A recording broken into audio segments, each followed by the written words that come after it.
pagi adik-adik semuanya. Apa kabar? Kita hari ini akan ibadah minggu kelas kecil dan kelas tanggung. Oke, kita masih ibadah dari rumah masing-masing. Adik-adik sekalian, mari kita persiapkan hati dan pikiran kita untuk beribadah. Oke, ibadah kali ini abang yang akan bawa. Adik bisa mengikuti dari rumah masing-masing dengan gadgetnya masing-masing. Selama ibadah, adik-adik fokus ya, ikutin ibadahnya dari awal sampai selesai. Oke. Dan yang paling penting, ketika nanti selesai ibadah, adik-adik ceritain ke orang tua ya, apa yang sudah didapat dari firman. Sip? Kita akan ibadah, kita mulai dari doa.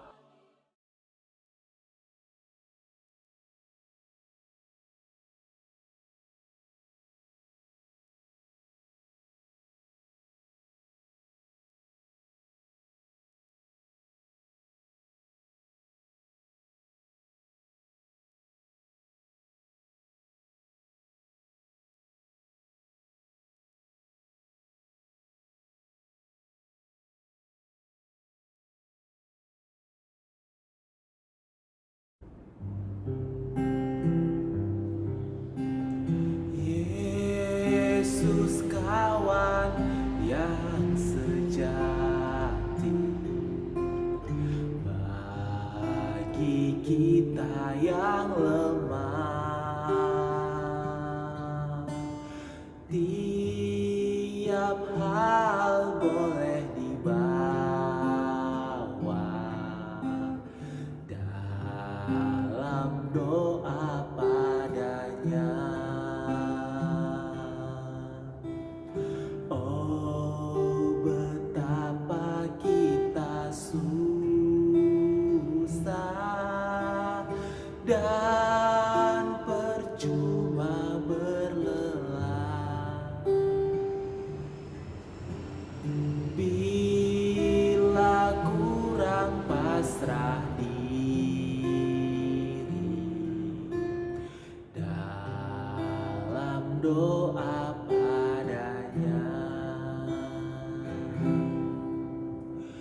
Jika oleh pencobaan kacau balau hidupmu, jangan kau berputus asa, pada Tuhan berseru. Yesus kawan yang setia, tidak ada taranya. Ia tahu kelemahan, naikkan doa padanya.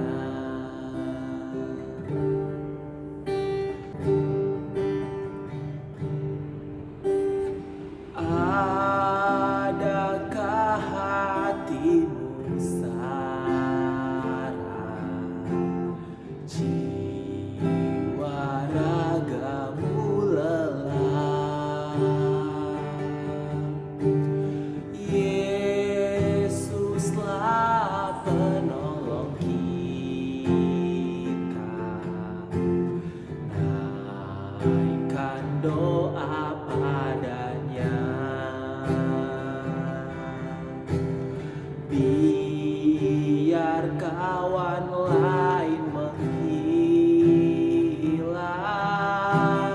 Yesus kawan yang bakal.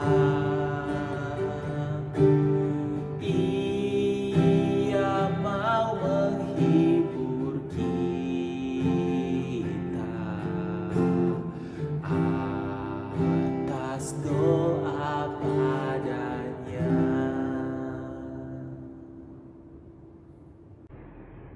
Mari kita membuka Alkitab kita dari kitab Galatia pasal 6 ayatnya yang kedua. Abang akan bacakan dari sini, adik-adik mengikuti dari tempatnya masing-masing. Galatia 6 ayat 2.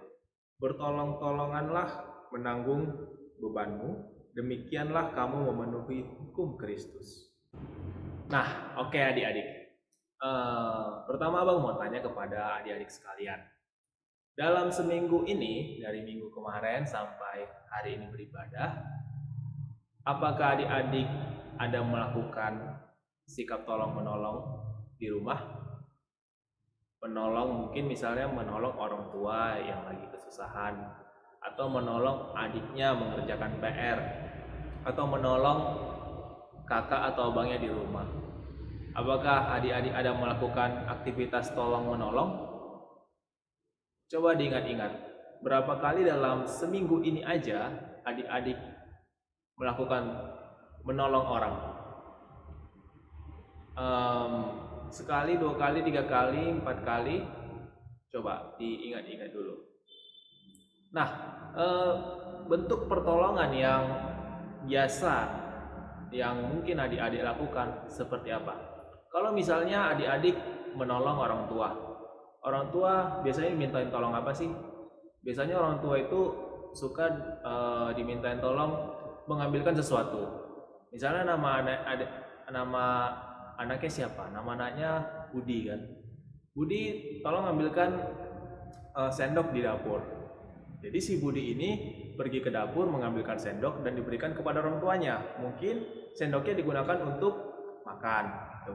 Nah, contoh lain lagi misalnya orang tuanya meminta tolong, Budi tolong ambilkan pulpen di meja. Nah, lalu si Budi pergi ke meja mengambilkan pulpen, lalu diberikan kepada orang tuanya. Mungkin orang tuanya hendak menulis. Nah, mungkin juga adik-adik di sini membantu adiknya adik-adik ya. Jadi adik-adik ini punya adik di rumah, itu yang lebih kecil. Nah, mungkin bantu kerjain PR yang mungkin yang bisa gampang itu yang adik-adik bisa lakukan adalah PR matematika tambah-tambah, pengurangan perkalian. Misalnya si adiknya ini punya PR matematika menjumlahkan 1 ditambah 1. Nah, adiknya kebingungan. Nah, adik-adik di sini bisa bantu. Nah, adik-adik itu tadi contoh sikap tolong-menolong di rumah. Pasti abang yakin kalian udah biasa lah melakukan tolong-menolong di rumah. Oke. Lalu adik-adik, siapa aja sih sebenarnya orang-orang yang butuh kita tolong? Siapa saja orang-orang yang membutuhkan pertolongan kita, pertolongan adik-adik? Seperti misalnya korban bencana alam, seperti korban banjir, ya kan? Atau anak-anak jalanan yang putus sekolah, mereka tentu membutuhkan pertolongan seperti pendidikan atau buku-buku gitu. Kalau tadi korban banjir, mereka butuh pertolongan berupa makanan, tempat tinggal gitu. Begitu juga misalnya pemulung gitu kan, orang-orang yang belum makan, mereka membutuhkan pertolongan makanan. Nah, siapa adik-adik di sini yang sudah pernah membantu orang-orang seperti itu? Kalau tadi menolong di rumah, mungkin itu sudah hal yang biasa gitu kan. Sekarang di luar rumah, berat tidak adik-adik menyisihkan uang jajannya yang diberikan orang tua, dibelikan nasi 1 bungkus dikasih ke orang yang belum makan di trotoar? Pernah tidak adik-adik lakukan itu? Nah, jika adik-adik pernah melakukannya, bagus dan dilanjutkan gitu kan. Jika belum pernah, cobalah itu. Cobalah untuk menyisihkan duit jajannya dan diberikan kepada orang yang membutuhkan. Nah, adik-adik menolong ya. Kita membahas tentang menolong kali ini. Nah, apakah menolong itu selalu memberikan barang gitu kan? Memberikan bantuan? Apakah selalu seperti itu menolong? secara selama ini yang sudah kita lakukan ya seperti itu gitu kan. Baik adik-adik di rumah, adik-adik di luar rumah. Yang namanya menolong ialah membantu memberikan, ya kan, memberikan barang gitu. Sekarang adik-adik, kita belajar satu hal yang baru. Oke. Satu hal yang baru itu apa? Bahwa menolong itu tidak hanya memberikan barang, tetapi juga yang kedua, menolong itu adalah membantu memikirkan. Oke, bisa dipahami sampai di sini? Kalau yang tadi yang sudah yang sebelumnya, yang dalam seminggu ini adik lakukan adalah menolong itu membantu memberikan barang. Yang kedua, menolong itu adalah membantu memikirkan. Jadi sederhananya seperti ini. Ketika adik-adik ingin membantu teman gitu, membantu teman, tidak hanya adik-adik tidak bisa memberikan barang gitu sebagai bantuan gitu. Adik-adik bisa memberikan pikiran, membantu memikirkan, membantu memecahkan masalahnya. Gitu. Contohnya, ketika dia di kelas ternyata dia tidak punya pulpen satu dan pulpennya ini tintanya habis. Lalu dia meminjam ke adik-adik gitu kan, pinjam pulpen dong. Sama pulpen aku juga cuma satu nih, nggak bisa. Kan berarti kan adik-adik tidak bisa memberikan bantuan pulpen, oke? Tetapi adik-adik bisa membantu dia dengan cara memikirkan bagaimana si temannya ini bisa dapat pulpen, begitu. Gimana, kira-kira gimana cara memikirkannya? Misalnya bantu memikirkan apakah kamu punya duit, itu bawa uang lebih nggak, biar pulpennya kita beli bareng-bareng ke kantin gitu.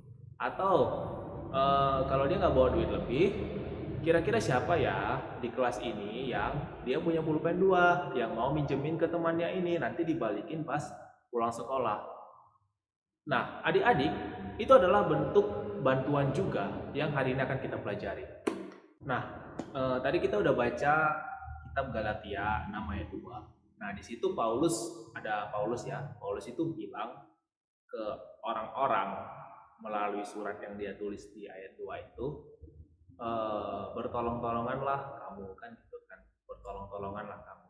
Nah, di situ sebenarnya Paulus mau bilang bahwa kalian itu harus saling bantu membantu gitu. Tetapi bantu membantunya ini bukan dalam hal kasih barang gitu kan, yang dia nggak ada pulpen dikasih pinjam pulpen gitu, yang dia nggak ada baju dikasih pinjam baju. Bukan itu yang mau Paulus bilang. Tetapi bantu di sini adalah ketika itu ada orang-orang yang berdosa. Orang-orang berdosa tahu nggak kan? Orang-orang berdosa itu adalah orang-orang yang hidupnya kesusahan, mungkin karena dia melakukan dosa seperti berbohong, mencuri, gitu kan. Nah, lalu ada orang-orang yang belum berdosa nih, masih baik nih. Jadi ini yang berdosa, ini yang masih baik. Nah, Paulus bilang kepada orang-orang yang masih baik ini, kalian itu bertolong-tolongan. Nah, kalau ada yang berdosa, kalian itu jangan menghakimi, jangan menilai, jangan ngata-ngatain gitu loh. Dasar penjahat, jangan dikata-katain dasar orang berdosa gitu. Jangan dikata-katain. Tetapi bertolong-tolongan. Bertolong-tolongan di sini maksudnya adalah si orang yang belum berdosa ini, yang kita bilang lah ini masih baik, dia membantu memikirkan gimana caranya yang si berdosa ini menemukan jalan kebenaran. Nah, ketika dia menemukan jalan kebenaran, otomatis dia bisa meninggalkan dosa-dosanya. Jadi orang yang baik punya tanggung jawab gitu kan. Orang Kristen yang baik ini punya tanggung jawab untuk membantu memikirkan agar temannya yang jatuh ke dalam dosa ini bisa keluar dari dosa. Itulah yang Paulus maksud di sini. Artinya apa? Si yang baik ini memimpin, dia selangkah lebih maju dong kan, memimpin temannya yang belum baik. Nah, inilah tolong menolong yang dimaksudkan Paulus. Nah, adik-adik, gimana adik-adik dalam pergaulan adik-adik di rumah, di kelas, di sekolah, di pertemanan? Pasti adik-adik menemukan banyak teman kan? Ada mungkin teman yang berbohong, dihukum. Ada mungkin teman yang menyontek di kelas, dia dihukum. Nah, ketika dia dihukum itu, sikap adik-adik seperti apa? Apakah adik-adik adalah orang-orang yang menghakimi dia, mengata-ngatain dia, sampai dia mungkin menangis gitu, dan hatinya hancur? Atau adik-adik adalah orang-orang yang mensupport dia, membantu dia, dan memikirkan gimana caranya supaya dia tidak nyontek lagi, gimana caranya supaya dia tidak mencuri lagi. Nah, itulah yang harus adik-adik sekarang ini, KKR GBKP ini, dimanapun berada, sebagai kesatuan satu kelas gitu, anak-anak satu kelas, kalian harus kompak untuk saling mendukung mulai dari dalam kelas kalian. Ketika dalam kelas kalian ada anak yang belum baik gitu kan, ada anak yang masih berbuat dosa, jangan dijauhi, jangan dikata-katain, tapi dibantu. Dibantu apa? Melalui pikiran adik-adik, gimana caranya supaya dia bisa kembali ke jalan yang benar. Adik-adik harus bisa memimpin si temannya ini gitu. Nah, lalu memimpin ya kak ya gitu kan, gimana sih caranya memimpin itu kak gitu? Kalau mau tahu cara memimpin itu, ingat aja Presiden Jokowi gitu, Soekarno, tugasnya adalah memimpin negara. Itulah yang adik-adik lakukan. Nah, kan aku masih kecil kak gitu, belum bisa memimpin gitu. Ya memang adik-adik masih kecil. Oleh karena itu, ketika masa-masa seperti ini, masa-masa pertumbuhan, masih sekolah, latihlah diri agar bisa memimpin. Karena kan nanti kehidupan adik-adik ini kan bakal panjang nih. Adik-adik nanti bakal, sekarang masih SD kan, bakal masuk ke SMP bakal masuk ke SMA masuk ke kuliah kerja, dan seterusnya. Artinya apa? Akan banyak bagian-bagian kehidupan yang akan adik-adik lalui sebagai seorang manusia. Oleh karena itu, mulai dari sekarang, latihlah diri untuk menjadi seorang pemimpin yang baik. Jadi di sini kita belajar adik-adik, kalau di dalam agama Kristen itu, di dalam kekristenan itu, yang namanya pemimpin itu tidak hanya pendeta, tidak hanya pertua, tidak hanya presiden, tidak hanya gubernur, tidak hanya wali kota. Tetapi kita belajar dari Galatia 6 ayat 2 bahwa pemimpin itu adalah setiap dari masing-masing kita yang belum punya KTP adik-adik ya, kartu tanda pelajarnya deh. Yang kartu tanda pelajarnya itu ada keterangan agama Kristen. Masing-masing adik-adik adalah pemimpin. Pemimpin untuk teman-teman kita yang banyak jatuh ke dalam dosa. Nah, itulah yang Paulus ajarkan kepada kita, bahwa saling tolong-menolong itu, kita menolong teman-teman yang masih dalam lingkaran dosa untuk mereka bisa keluar dari dosa. Nah, oke adik-adik. Lalu apa sih yang adik-adik bisa lakukan untuk sekarang ini agar nanti adik-adik di tahap kehidupan yang selanjutnya bisa menjadi seorang pemimpin yang baik? Kepemimpinan itu, supaya kita bisa menolong tadi kan kita harus jadi pemimpin dulu nih, supaya kita bisa memikirkan apa yang terbaik untuk teman kita. Karena kan di sini nolongnya tidak hanya kasih barang. Kalau kasih barang kan nggak perlu dipikirkan, gitu kan. Kasih aja barang yang kita punya. Tapi kan ini Paulus bilang kan, tolongnya itu adalah kita menolong, membantu, memikirkan kehidupannya supaya lebih baik lagi. Nah, adik-adik bisa memulai melakukan itu dengan cara melatih diri. Pertama itu yang namanya adik-adik harus punya adalah kepercayaan diri. Percaya terhadap diri sendiri, kemampuan diri sendiri. mensyukuri diri adik-adik sekarang ini sebagaimana adanya. Tidak melihat dirinya sebagai sebuah kekurangan dan juga tidak terlalu berlebihan menilai dirinya. Karena Tuhan sudah prepare, sudah siapkan adik-adik semua ini kan untuk next menjadi pemimpin. Jadi gimana pun adik-adik sekarang itu sebenarnya tidak lagi jadi dipikirkan gitu loh.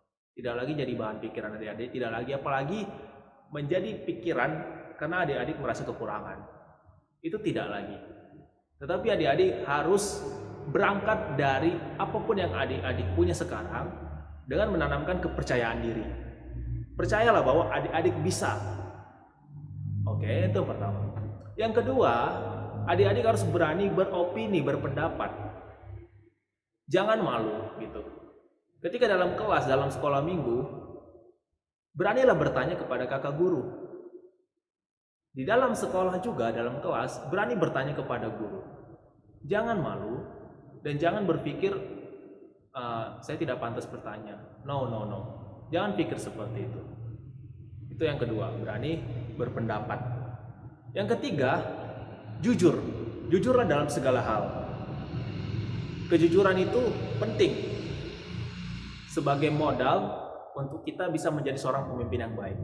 Nah, coba adik-adik lihat berita-berita di televisi, banyak pejabat-pejabat negara yang korupsi dan dipenjara. Nah, korupsi itu adalah merupakan sebuah tindakan yang tidak jujur.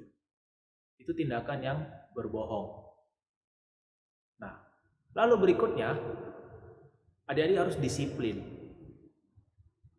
Disiplinlah terhadap diri sendiri.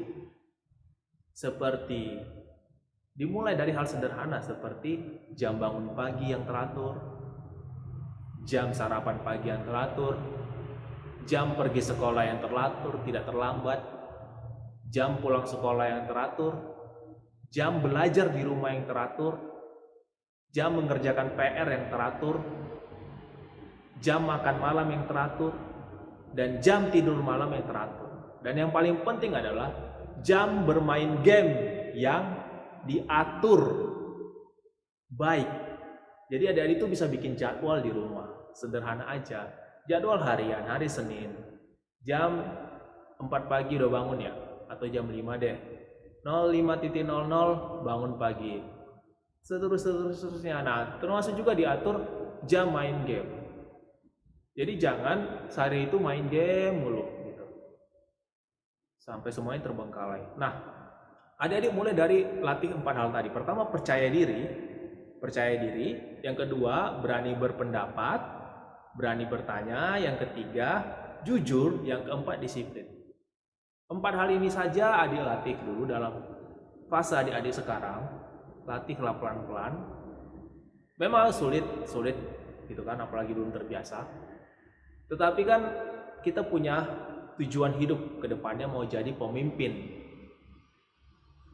di dalam kehidupan kita, untuk orang lain, untuk diri kita sendiri. Nah, untuk kesana, untuk supaya kita bisa tadi menolong tadi gitu loh, menolong seperti yang Paulus maksud itu, kita butuh latihan dari sekarang. Pasti adik-adik bisa, pasti bisa. Karena Tuhan menyertai. Jangan lupa didoakan gitu. Ya Tuhan, kelak aku ingin menjadi pemimpin yang hebat supaya aku bisa menolong orang lagi seperti yang sudah Paulus ajarkan. Doakan dan lakukan latihannya. Oke, semangat. God bless.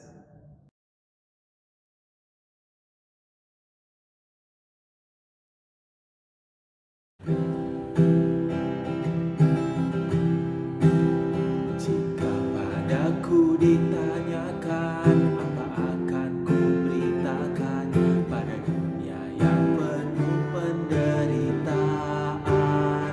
Kan ku sampaikan kabar baik pada orang-orang miskin, pembebasan bagi orang yang ditawan, yang buta dapat penglihatan, yang tertindas dibebaskan. Sungguh tahun rahmat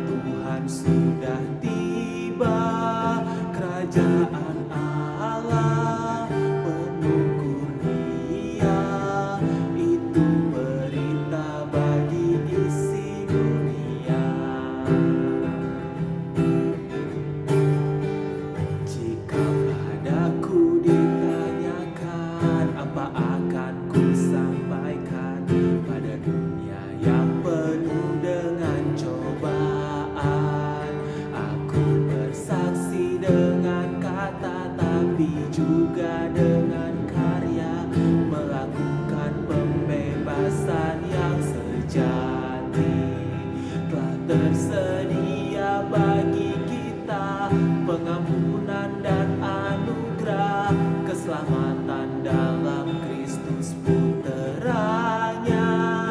Kerajaan Allah penuh kurnia, itu berita bagi isi dunia.